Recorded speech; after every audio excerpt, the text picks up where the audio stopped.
당신은 예수님의 제자인가? 보나마나 당신은 이 질문을 대충 읽고 넘어갔을 것이다. 그래서 다시 한번 묻고 싶다. 왜냐하면 이 질문이야말로 우리 인생에서 가장 중요한 질문이기 때문이다. 당신은 예수님의 제자인가? 넌 익히 들어본 질문이라는 것을 안다. 사실 귀에 못이 박히도록 들어 별로 어려워하지 않는 질문이다. 그래서 너도 나도 자신 있게 대답한다. 예수님의 제자냐고? 두말하면 잔소리다. 지금 이 이야기를 듣고 있는 당신은 10중 8구 다음 두 부류 중 하나일 것이다. 첫째는 자동차 뒤에 물고기 스티커를 붙인 사람들이다. 기독교 서점까지 가서 물고기 스티커를 사왔을 정도면 나름대로 신앙생활에 열심인 사람이다. 예수님의 제자냐고? 뻔한 걸 묻는 이런 책은 당장 덮어버리고 싶을 것이다. 예수님의 제자인가? 당신한테 그렇게 묻는 건 보스턴의 선술집에서 혹시 레드삭스 팬이 있나요?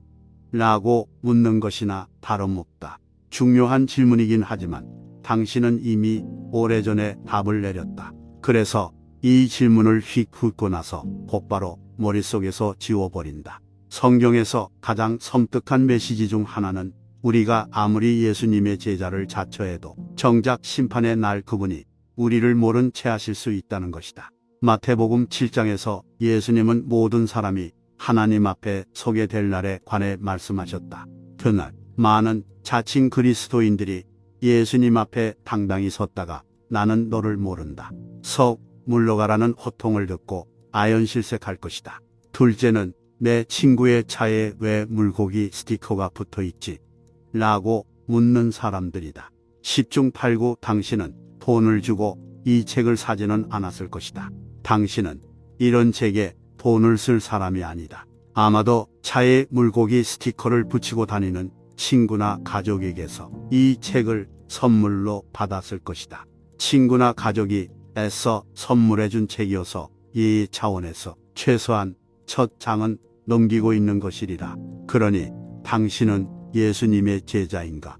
라는 질문은 당신과는 상관없는 질문처럼 보일 것이다. 하지만 분명 상관이 있다. 단 첫 번째 부류와는 다르게 상관이 있다.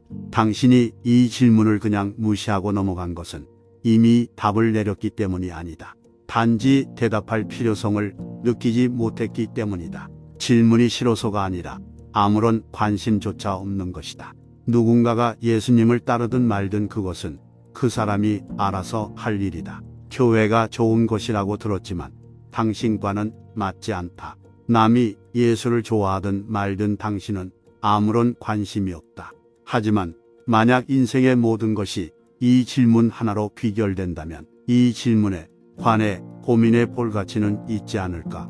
이 책을 읽으면서 이 질문이 인생에서 가장 중요한 질문일 수도 있다는 가능성만큼은 끝까지 열어두기를 바란다. 나는 우리가 이 땅에 태어난 이유가 이 한 가지 질문에 답하기 위해서라고 굳게 믿는다. 미리 말해두지만 나는 예수님을 팔 생각이 추워도 없다. 당신을 제자의 길로 끌어들이기 위해 달콤한 면만 부각시키지는 않을 것이다. 그거 아는가? 첫 번째 부류의 대부분은 착각에 빠져 있다. 스스로 예수님의 제자라고 굳게 믿지만 그것은 제자의 길을 잘 몰라 그런 것이다. 예수님이 가르쳐 주신 제자의 길을 제대로 알고 나면 그들은 당장 제자의 길을 떠날 것이다. 이 책을 읽고 나면 첫 번째와 두 번째 부류의 대다수가 예수님의 초대를 뿌리칠 것이다. 복음서들을 봐도 예수님의 초대에 응한 사람은 몇 되지 않는다. 예수님의 제자로 자처하는 사람은 널려 있지만 예수님과의 관계를 진지하게 돌아보고 나서도 자신 있게 제자라고 말할 사람은 많지 않을 것이다. 그들이 제자가 아니라면 뭘까? 그들은 그냥 팬이다. 예수님이 원하시는 관계 중에 스타와 팬의 관계는 없다. 그런데도 미국의 많은 교회가 성전에서 스타디움으로 변질된 것 같아 안타까운 마음을 금할 수 없다. 매주 팬들이 스타디움으로 우르르 몰려와 예수님을 응원하지만 그분을 진정으로 따르는 사람은 눈을 씻고 찾아봐도 없다. 오늘날 교회의 가장 큰 문제거리는 스스로 그리스도인이라고 말하지만 정작 그리스도를 따를 생각은 추워도 없는 팬들이다. 온갖 혜택을 바라며 예수님의 주위로 몰려드는 팬들은 있다. 하지만 자신을 희생할 만큼 그분과 가깝지는 않다. 그래서 결국 당신은 팬인가 제자인가? 문제는 이 질문에 객관적으로 답하기가 어렵다는 것이다. 스스로 제자라고 말한다면 무슨 근거로 그렇게 말할 수 있는가? 그리스도와의 관계를 어떤 기준에 따라 정의한 것인가? 우리 대부분은 지극히 주관적인 기준으로 이 질문에 답한다. 믿음의 길을 걷는 사람이라면 누구나 이런 기로에 서게 된다. 팬의 길과 제자의 길 중에서 선택해야 할 때가 온다. 너도 갈릴리에서 왔느냐? 이 한마디에 아무런 대가 없이 예수님을 따를 수 있다는 희망은 사라져버린다. 요한복음의 끝 무렵에 니고데모가 다시 한번 잠깐 등장한다. 요한복음 19장에서 예수님이 십자가에 못 박혀 돌아가시고 장례식 준비가 한창이다. 그때 니고데모가 모략과 침향 섞은 것을 100리트라쯤 가지고 온다. 모략과 침향은 보통 비싼 물건이 아니다. 하지만 니고데모는 단순히 돈 이상의 것을 희생한 것이다. 이제는 예수님을 향한 애정을 더 이상 숨길 수 없게 되었다. 모두가 예수님을 버리거나 두려워 숨었을 때 니고데모는 예수님을 향한 놀라운 사랑과 헌신을 드러냈다. 어두운 밤의 말로만 표현되었던 믿음이 전적으로 새로운 차원으로 성장했다. 니고데모는 더 이상 숨은 팬이 아니었다. 그는 이제 제자로 거듭난 것이다. 이것으로 니고데모에 관한 성경의 기록은 끝이 난다. 하지만 기독교 전승에 따르면 그는 1세기의 어느 날 순교했다고 한다. 어둠 속에서만 예수님을 믿어왔는가? 이제 예수님은 당신을 빛 가운데로 초대하고 계신다. 당당히 드러내고서 그분을 따르는 것이 어떤가? 카일 아이들먼 목사님의 말씀입니다. 이 메시지의 핵심 내용을 정리해 봅시다. 첫째, 우리 삶에서 가장 중요한 질문은 우리가 예수님의 참된 제자인지 여부이며, 이는 우리가 진지하게 고려해야 할 질문입니다. 예수님을 따른다고 주장하는 많은 사람들이 심판의 날에 예수님으로부터 인정받지 못할 수 있으며, 이는 우리로 하여금 예수님과의 관계를 돌아보게 하는 냉정한 메시지입니다. 둘째, 이미 이 질문에 대한 답을 얻었으므로 무시할 수 있는 사람들과 관련성이 없다고 생각하여 무시한 사람들로 나뉩니다. 우리가 어느 그룹에 속해 있든 이 질문이 우리의 삶의 목적과 영원한 운명의 열쇠를 쥐고 있는지 생각해 볼 가치가 있습니다. 셋째, 예수의 팬이 되는 것과 제자가 되는 것을 구별하는 것이 중요합니다.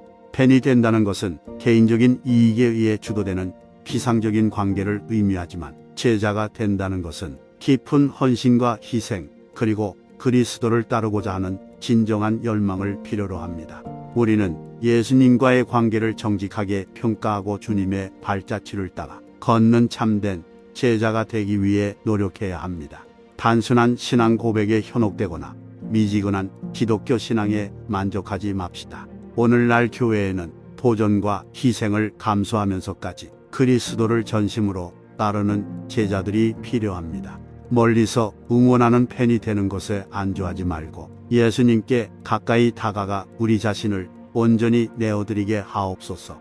그분에 대한 우리의 사랑과 헌신이 어둠 속에서 하는 말이 아니라 행동으로 드러나게 하옵소서. 빛으로 나아갈 때 제자의 길은 우리가 예상치 못한 곳으로 우리를 인도할 수도 있지만, 궁극적으로는 구세주와의 더 깊은 친밀감으로 우리를 인도한다는 것을 알고 제자의 길을 받아들입시다. 산만함과 유혹으로 가득한 세상에서 예수님의 사랑과 은혜, 진리를 반영하는 진정한 제자로 우뚝 서게 하옵소서.